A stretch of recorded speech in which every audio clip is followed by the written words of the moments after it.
putting an end to identity politics. This is the Kevin Jackson Radio Show. Welcome, everybody. Kevin Jackson here. Today I'm covering blame.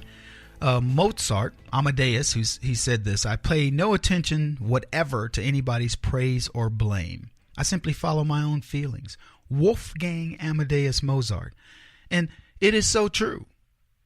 You know, this isn't even probably a better way to think about blame versus praise, but Pearl Buck said this: praise out of season or tactlessly bestowed can freeze the heart as much as blame. And what Pearl was saying is that if you make people feel good about praise for no reason, which is what Obama did, it'll freeze the heart as much as blame will. It'll give you a sense of, I don't know, superiority. What people shouldn't be, I tell people all the time when my kids were young, and Dad, what? Look. And you look, and a 7-year-old's tying his shoe, and you're like, shut up, kid, get out of here. That isn't going to impress me anymore. If you were 2 years old tying your shoe, I would have been impressed. I'm not going to be impressed. Dad, look, I'm putting my pants on. Well, good for you. You're freaking 14. What do you want me looking at you for? That's crazy. Well, we've gone away from this idea of what to praise, and we praise idiots like Barack Obama. Then we say, well, blame, you can't, when Donald Trump blames somebody because they don't do that, oh, look at him, he doesn't want to take the blame. Let me tell you who didn't take the blame was Barack Obama. Let me tell you who doesn't have any blame to take, at least at this point, is Trump. But yet again, it's all twisted. Now, the good news is there are signs, folks. I've been telling you guys about the signs. I talked earlier about Jennifer Lawrence saying Hillary Clinton made a huge mistake talking smack about Trump supporters, calling them the wrong thing. Hollywood's making a huge mistake denigrating conservatives all the time. She said that. But what do we have? We have somebody, they said it's a Stop Blaming White People month. March. Somebody put a sign up in New Jersey that says, stop blaming white people. They called it racist. Chuck Schumer doesn't want to appoint a federal judge, Quattlebaum. Why? He doesn't want to appoint him because he says he's white. And Donald Trump appoints too many white people. Well, maybe if more black people signed up and said, hey, Donald, here I am, or he got recommendations, or maybe Donald Trump's just picking the best person for the job. But Chuck Schumer won't appoint a white guy because he's white. Won't vote for him because he's white. But he says that's not racist. Nope, not racist. Signs, folks. Signs. I talked earlier. 11 people have left Donald Trump's administration. It would be 30 if he didn't have to deal with government bureaucracy. It could be as many as 300. I don't know how many people have resigned from the government, but I bet it's hundreds. How many of them have been let go by members of Donald Trump's staff? Hundreds, maybe thousands. And you know what? It's all good news. It's good news because we finally have somebody who says, I'm going to hold you accountable. The blame is going to be on you bureaucrats who have let down the American tax-paying citizens for decades. Enough is enough. What do we talk about? Signs from the Oscars? Jimmy Kimmel being told, don't you talk about a bunch of political stuff, man. You're killing us. You're killing our industry. How many signs do you need that when you talk about conservatives and we finally get so pissed we can't stand you anymore, then you know what happens? We start voting with our pocketbooks. So Hollywood's feeling it. You don't think Jennifer Lawrence made her declaration because she suddenly saw the light. She saw the financial light. You know what Jennifer Lawrence's accountants and people who, what they call handlers, said to her? You need to keep your mouth shut, young lady. You were making millions of dollars of film, and now you're not a box office draw anymore. You better mind your business. So she goes on to say, well, I think entertainers and people in Hollywood need to stop alienating the audience because, 25% of my audience is liberal and blah, blah, blah. But that's a big part of my audience. It isn't, for me, blah, blah, blah. Well, okay. Yeah, I get it. Blah, blah, blah. Yada, yada, yada. Yogi Berra said this. He says, I never blame myself when I'm not hitting. I just blame the bat. And if it keeps up, I change bats. After all, it's not my fault I'm not hitting. How can I get mad at myself? That's kind of my rule. Look, people say, Kevin, you were wrong about so-and-so, some article or whatever. I go, no, the article could have been fake. That's my bad. I don't care about that. What I said was right. If I give you an opinion on any subject, it's my opinion and it's right.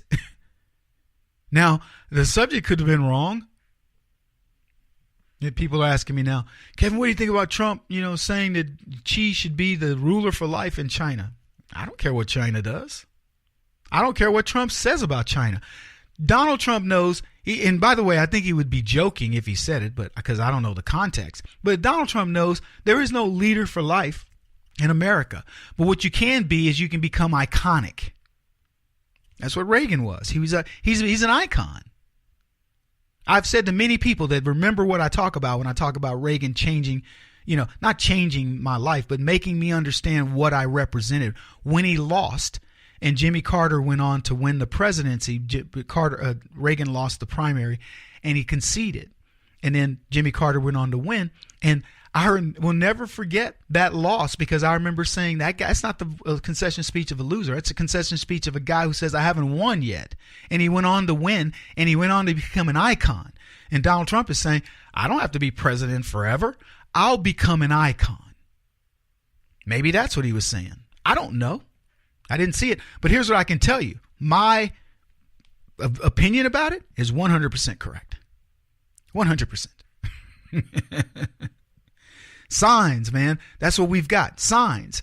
We get signs from the blame game. Let me tell you who to blame. California has the worst quality of life. That's not Kevin Jackson saying it. That was what was reported. Award season is in full swing in California, and the Golden State just took home a booby prize of its own, writes Fox News.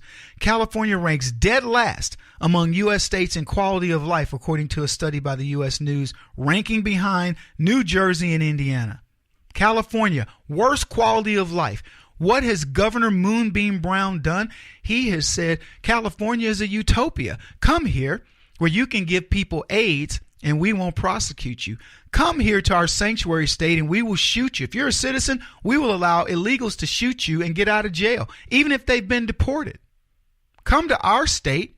We will tax you into oblivion.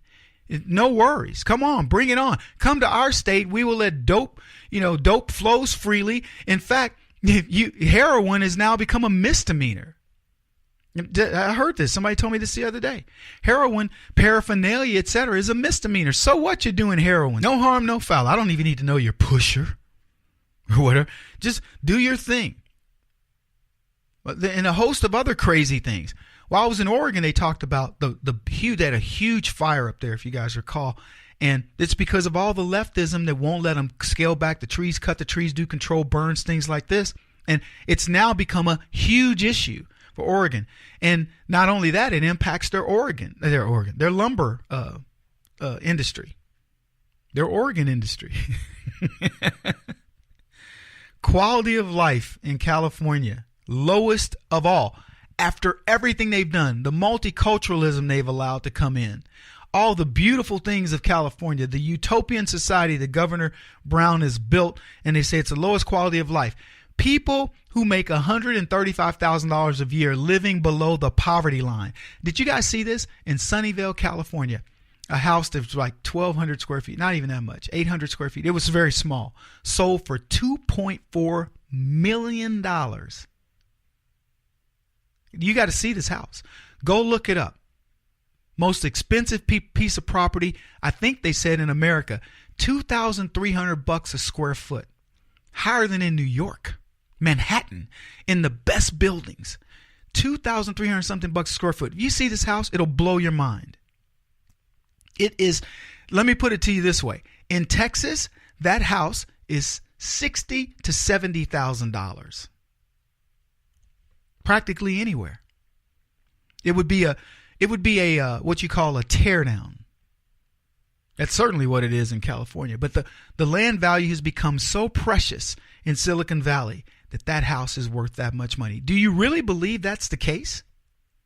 Do you really believe a 1,000 square foot house should sell for $2.4 million And I mean, it isn't even a tract home. It's a cookie cutter little boop, boop.